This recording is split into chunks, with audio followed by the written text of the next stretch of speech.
السلام علیکم ناظرین، فیو لائف میں لا سیریز کی ایک اور ویڈیو کے ساتھ آپ کی خدمت میں حاضر ہوں۔ ناظرین، اس ویڈیو میں ہم آپ کو چین کے جدید قانون کی تاریخ بتائیں گے۔ تو ناظرین چلتے ہیں ویڈیو کی جانب۔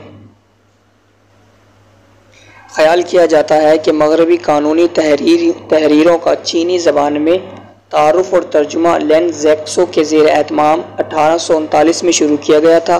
مغربی قانون کا مزید منظم تعارف دوسرے مغربی علوم کے ساتھ مل کر ٹونگ ون گوان کے قیام سے 1862 میں شروع ہوا تھا۔ مغربی قانون کا ترجمہ جو سن 1920 کی دہائی تک جاری رہا، جدید چینی قانونی زبان اور چینی قانون کے لیے تعمیراتی بلاکس نہیں کیا۔ 1896 سے 1936 تک قانونی ترجمہ بہت اہم تھا۔ اس عرصے کے دوران چینیوں نے مغربی قوانین کے اپنے ورژن کو جذب کیا اور اس کی تدوین کی۔ میجی مدت کے دوران جاپان میں تیار کردہ جاپانی قانونی زبان اور قانون کے ذریعے ان کوششوں کی مدد کی گئی تھی، جس میں یورپی کانٹیننٹل کے قوانین کے بڑے حصے جاپانی ترجمے میں شامل تھے۔ قنگ خاندان کے آخر میں یورپی ماڈلز پر مبنی قانونی کوڈ قائم کرنے کے لیے مستقل کوشش کی جا رہی تھی۔ فرانکو پروسیائی جنگ میں جرمنی کی فتح کی وجہ سے اور چونکہ جاپان کو سیاسی اور قانونی اصلاحات کے نمونے کے طور پر استعمال کیا گیا تھا، اس لیے جو ضابطہ اخلاق اپنایا گیا تھا اسے جرمنی کے بعد قریب سے ہی نمونہ بنایا گیا۔ 20ویں صدی کے آخر میں چینی روایتی قانونی نظام کے ساتھ رویوں میں نمایاں تبدیلی آئی۔ 20ویں صدی کے اوائل کے بیشتر چینی اور مغربی شہریوں نے روایتی چینی قانونی نظام کو پسماندہ اور وحشیانہ سمجھا۔ تاہم چین کے روایتی قانونی نظام پر وسیع تحقیق نے 20ویں صدی کے آخر میں اور 21ویں صدی کے اوائل میں رویوں کو زیادہ سازگار بننے کا سبب بنایا ہے۔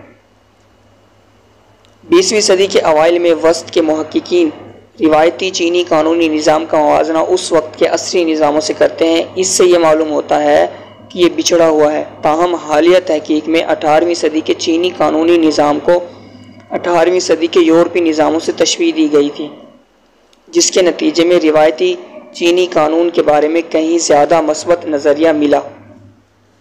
19 کی دہائی کے اوائل میں قانونی اصلاحات میں محکمہ سزا بو محکمہ قانون میں تبدیل کر دیا گیا۔ جمہوریہ چین تائیوان میں قانونی بنیادی طور پر ایک سوال قانون کا نظام ہے۔ قانونی ڈھانچے کو 6 ضابطوں میں ضابطہ اخذ کیا گیا ہے: آئین، شہری ضابطہ، ضابطہ اخلاق، ضابطہ فوجداری کے طریقہ کار اور انتظامی قوانین۔ عوامی جمہوریہ چین میں کمیونسٹ کی فتح کے بعد نئے قائم کردہ عوامی جمہوریہ قانون چین نے ROC کے قانونی ضابطوں کو جلدی ختم کر دیا اور سوویت یونین سے نقل شدہ سوشلسٹ قانون کا نظام تشکیل دینے کی کوشش کی۔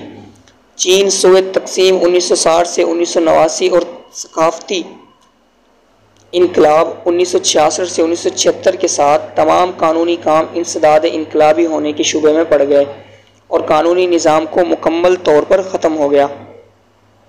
پچھلی ایک صدی کے دوران چین میں متعدد حلقہ بندیاں ہو رہی ہیں۔ چین میں آئین کے نفاذ کی طرف پہلی کوشش قنگ خاندان کی آخری دہائی 1902 سے 1912 کے دوران ہوئی۔ مختلف کنٹرولنگ گروپوں نے بعد میں اس وقت کے درمیان مختلف حلقوں کو جاری کیا اور 1949 میں PRC کے قیام سے لے کر 1954 میں اپنے پہلے آئین کے نفاذ تک ایک عارضی آئین تھا۔ یہ ابتدائی آئین سوویت یونین کے آئین پر مبنی تھا، تاہم جلد ہی اسے نظر انداز کر دیا گیا اور وہ بغیر کسی قانونی طاقت کے بن گیا۔ اگرچہ اس نے قومی عوام کی کانگریس NPC کو ہر سال تقریباً اعلیٰ ترین ریاستی طاقت کے انتخاب کی سہولت فراہم کی، لیکن ان ہدایات پر عمل نہیں کیا گیا۔ ثقافتی انقلاب کے نظریے پر مشتمل PRC کا دوسرا آئین 1975 میں نافذ ہوا۔ اس آئین نے NPC کو چین کی کمیونسٹ پارٹی کے تابع کر دیا۔ اس سے سابقہ آئینی تحفظات جیسے قانون کے تحت مساوات اور نجی املاک کی جانشینی کے حقوق کو ختم کر دیا۔ اس کی دفعات کی خلاف ورزیوں اور NPC سے متعلق رہنما اصولوں کی عدم پابندی کے ذریعے بھی اسے فوری طور پر نظر انداز کیا گیا۔ 1978 کا آئین 1990 کی دہائی میں قانونی اصلاحات حکومت کی ترجیح بن گئی۔ حکومت نے ایک ایسی اصلاح کو فروغ دیا جسے اکثر قانونی حیثیت دوسرے چیزوں کے علاوہ قانونی حیثیت کے دائرے کو فراہم کرتی ہے اور اس سے پیش گوئی میں اضافہ ہوتا ہے۔ پیشہ ورانہ مہارت کی ترقی اور بہتری کے ضمن میں قانونی ڈھانچے اور ادارہ سازی کی عمارت کو استحلال اور تقویت دینے میں بہت بڑی کوششیں ہوئیں۔ تو ناظرین یہ تھی ہماری آج کی ویڈیو۔ اگلی ویڈیو میں ہم آپ کو چین کے قانون کی حکمرانی کی ہسٹری بتائیں گے۔ تو ناظرین تب تک کے لیے اجازت دیجیے، اللہ حافظ۔